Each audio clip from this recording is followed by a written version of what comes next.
गुरु गोविंद दोनों खड़े काके लागू पाए, बलिहारी गुरु आपने गोविंद दियो मिलाए। आज हम जो चर्चा करने वाले हैं वो है गुरु पूर्णिमा के उपलक्ष्य में। मैं सबसे पहले ज्ञान मंच का आभार व्यक्त करता हूँ, इन लोगों ने मुझे यहाँ पर बुलाकर गुरु और शिष्यों के संबंध पर अपनी बात रखने का मौका दिया। सर्वप्रथम गुरु पूर्णिमा जो है आषाढ़ महीने में मनाई जाती है, जिसका मुख्य उद्देश्य हमारे परम गुरु वेद व्यास जी को याद करना है। वेद व्यास जी जिन्होंने महापुराणों के साथ साथ महाभारत काव्य की भी रचना करी, और ये दिन हम इसलिए मनाते हैं ताकि हम हमारे जीवन में जो उजाला लाने वाले गुरु हैं उनको सम्मान दे सकें। आज के परिप्रेक्ष्य के अंदर, क्योंकि ये 21वीं शताब्दी का जीवन है और इस समय जो गुरुओं की आवश्यकता है या गुरु की जो महत्ता है वो थोड़ी सी बदल गई है। प्रीवियसली जो हम लोग देखा करते थे, गुरुओं की भूमिका आपको मतलब मेरे अनुसार गुरु हर एक वो व्यक्ति है जो आपके जीवन में उजाला लाने का काम करता है। गुरु गुरु ही नहीं, एक आपका मार्गदर्शक भी हो सकता है। सर्वप्रथम जो गुरु है हमारे, वो हमारे माता पिता हैं। उसके बाद में जो लोग हमारे जीवन में आकर हमारे को एक नई राह दिखाने का काम करते हैं, वो सभी को हम लोगों ने गुरु माना है। गुरु हर एक वो व्यक्ति है जो आपको एक राह बताए, आपको आगे ले जाने के लिए आपको मोटिवेट करे।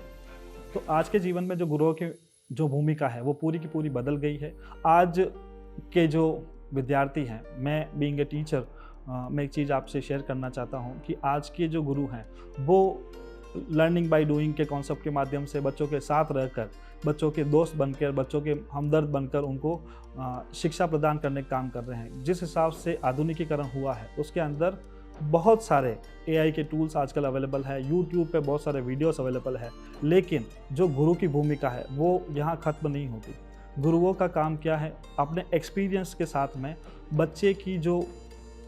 बच्चे में जो एनर्जी है, बच्चे के अंदर जो चीज़ें हैं उसको फाइंड आउट करके उसको आगे ले जाने का प्रयास हमेशा एक गुरु के माध्यम से ही किया जा सकता है। वो किसी यूट्यूब के माध्यम से या एआई टूल के माध्यम से नहीं किया जा सकता।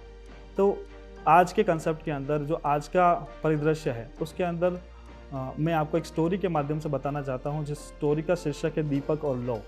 एक बार एक विद्यार्थी होता है, विद्यार्थी का नाम अर्जुन। अर्जुन हमेशा से कुछ न कुछ करने का प्रयास करता है, लेकिन उसके अंदर फेल हो जाता है वो। तो उसका काफ़ी हंसी मजाक उड़ाते हैं, उसके साथ में जो कलीग्स होते हैं, जो सहपाठी होते हैं, उसका बड़ा मजाक उड़ाते हैं वो। लेकिन उसका जो एक गुरु होता है जो नया ही वहाँ डिप्लॉय हुआ होता है, वो उस बच्चे को देखता है, उसके अंदर अंतर्मन में झांकने का प्रयास करता है, उसके अंदर की प्रतिभा को बाहर निकालने का प्रयास करता है। तो वो उस बच्चे को कोई एक स्पेसिफिक कार्य करने के लिए कहता है। तो बच्चा बोलता है कि सर ये मेरे से नहीं होगा क्योंकि मैं हमेशा हार जाता हूँ।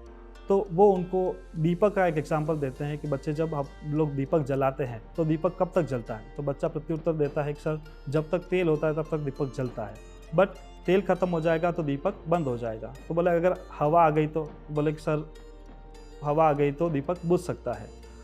तो बुझ जाएगा तो फिर क्या करना है? वापस से जलाएंगे उसको।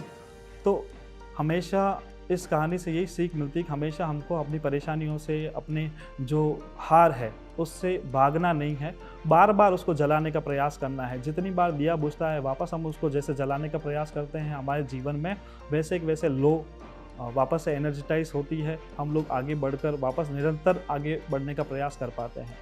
तो हमारे जीवन में जो गुरुओं की जो महत्वपूर्ण भूमिका है वो काफ़ी ज़्यादा ज़रूरी है, क्योंकि गुरुओं से ही हम लोग आगे बढ़ पा रहे हैं।